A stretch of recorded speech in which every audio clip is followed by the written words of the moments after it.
Another one of those we traditionally talk to at the Farm Broadcasters meeting in Kansas City is Sioux Falls' own Ron Lamberty. He is Senior Vice President of ACE, I thought that was a hardware store, who provides his expertise in providing logistical and marketing to petroleum marketers who are interested in selling the ethanol-blended fuels. Sounds like something that the farmers really need you to be doing, Ron.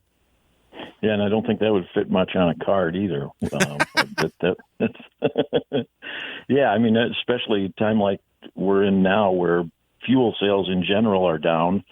The only way we're going to sell as much ethanol as we need to under the renewable fuel standard, or as much as we need to get all these plants back up and operating, is if we're selling higher blends of it in E15 and E85. And we just got done with a program to increase E85 availability, and now we're working on some E15 stuff. You and I both know there are mechanics out there that still say you shouldn't be using those products in your vehicle. What do you tell them? They shouldn't be using those mechanics, I suppose. Ethanol's been... I worked at stations for 40 years, and I think all the way back in the beginning of the 80s, we were selling the 10% blend of ethanol. And, I think there's things that happened when they first switched over to it that people are still believing is true. But basically anything from vehicles from about 82 on have all been compatible with ethanol blends, and pumps and equipment, and that's the people I mostly deal with are the station owners. Pretty much everything from the 1990s on has been compatible with up to 15% alcohol.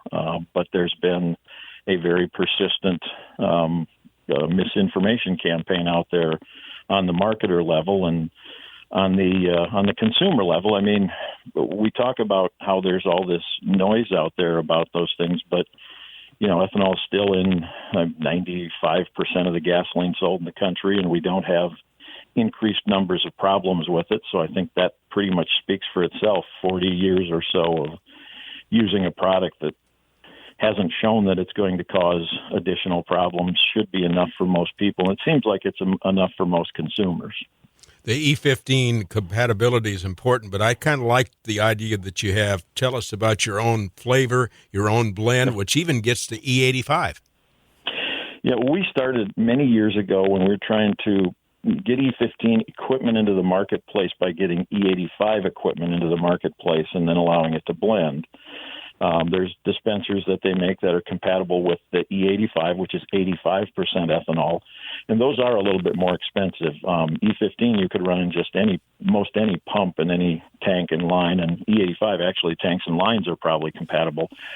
But the idea was if you had this dispenser there, then you could blend any blend you want. So once we get something like E25 or E30 approved and the automakers start making cars for it, you're already prepared to sell that. So we called that the Blend Your Own Ethanol campaign, just a BYO thing, kind of a takeoff on the Bring Your Own. But we had some success with it. We doubled the number of dispensers or stations out there that did that. That was probably...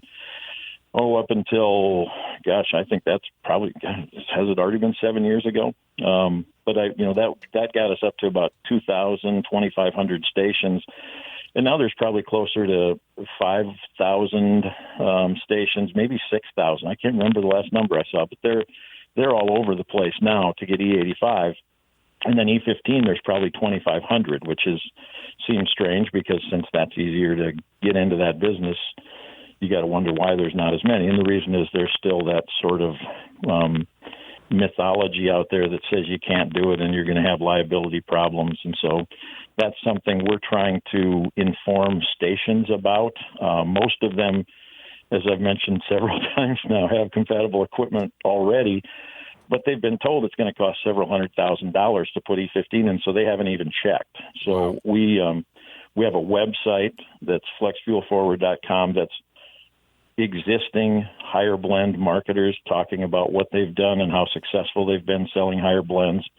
And then on that website, we now have a thing called the Flex Check tool where a station owner can go in and just put the names of their pumps, their tanks, their lines, their nozzles and hoses and find out if they're compatible with E15. because then what we've learned is most of them find out they are compatible, and then it's something they can consider selling because it's a higher octane fuel that generally costs less. If you've seen it around Sioux Falls, it's usually a nickel less than regular E10. And that brings in more customers and brings in more money. And if we can get more people using fuel that has 15%, then obviously our overall volume will go up. And farmers are happier.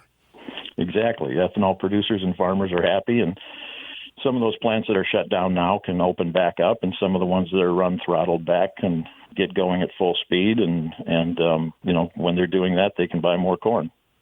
Makes sense to me. I know that we always talk to you in Kansas City. We talk to the Poet Boys down there, and you guys are always putting out the information that helps what you do out of here, what they do as well.